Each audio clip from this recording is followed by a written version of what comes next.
Let's talk about some of the issues that the people living in House District 46 are facing. I think when you go out and chat with people, the number one concern that they have is about their property taxes. What are your thoughts on how we reform the property tax system, or is there another solution you think to impact and lower property taxes? That is affordability, housing affordability, I think is the number one concern in the district.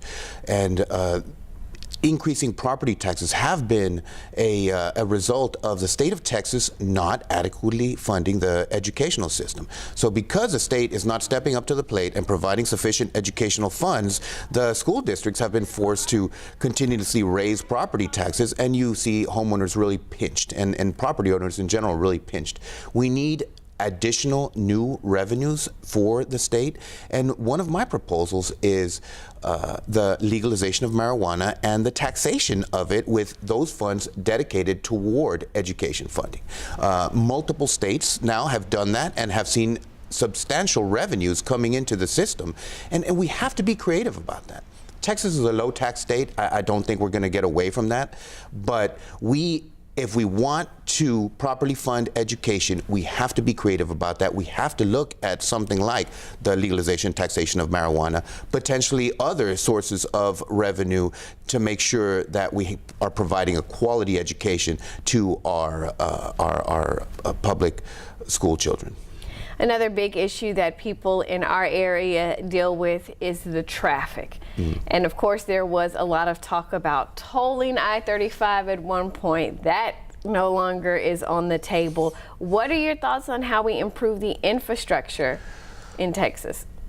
One of my proposals is to allow cities in Texas to levy a gas tax.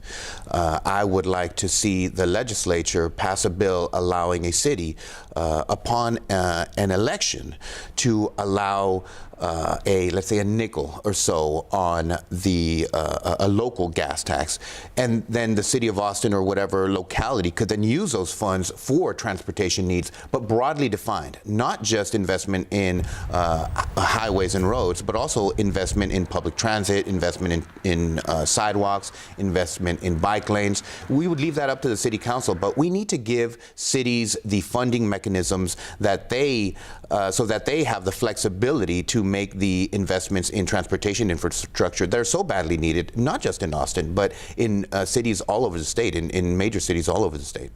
Even if that were to happen, that still wouldn't improve the major highways that are under TxDOT's purview. So what about those roads?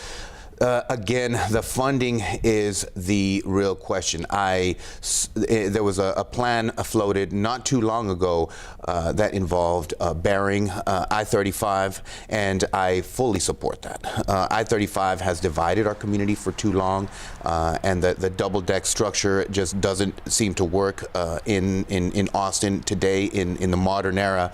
And I do think that we need to go ahead and make that investment and bury the highway, reconnect the city, and hopefully that would help traffic flow a little bit better through I-35. And also that would help reconnect the street grid on the surface there. Getting east and west in Austin is also very difficult, and if we can eliminate the huge barrier that I-35 is, I think that'll help traffic flow a little bit better through the central core of Austin. If you were watching this past legislative session and the special session, it was very obvious to everyone that things were contentious and the parties weren't necessarily working together on those issues that affect all Texans. What is your thought process and your plan, if elected, to try to work with people on the other side of the aisle? There are many issues that could potentially unite urban Democrats and rural Republicans in particular. One of them is Medicaid expansion. President Obama, through the Affordable Care Act, gave states the ability to expand Medicaid, but Texas has unfortunately declined to expand Medicaid. And that means that about 900,000 Texans, working class Texans, are not getting the Medicaid coverage that they should. This hurts urban areas, but it also hurts rural areas.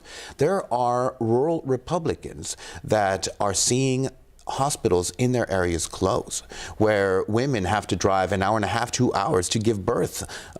So they know that we need better health insurance coverage, that we need expanded Medicaid. I would immediately reach out to them and try to find that common interest. Education is another area where rural schools are really struggling right now. They don't have the property tax base, and you've heard of band being cut and different classes being cut at rural schools. So again, that's an area where we as urban Democrats want better education funding. Rural areas also want better education funding. We need to come together and find those additional sources of revenue so that we have a quality public education system. And again, I think there's common ground there. I know that the rural Republicans, that the urban Democrats and rural Republicans are not going to agree on guns and abortion, but in education and healthcare, I see more and more common interest between urban Democrats and rural Republicans. Do you have any final thoughts for our viewers? Excited about the race. It's been a pleasure campaigning, knocking on doors, getting to know people in the district. And again, it's an opportunity. I don't want to see the seat go to someone that is not going to be a champion, a liberal lion in the Texas House. The House District 46 could very well be the most liberal district in the state. And we have an opportunity to put somebody in there that's an advocate and a fighter and a champion for the Democratic Party and for liberal Democrats all over the state. That's what I want to do. That's why I'm running for the seat. Again, we want to remind you, early voting for the Texas primary runs February 20th until March 2nd. Election day is March 6th, and the last day to register to vote in the primary is February 5th. That's Texas This Week.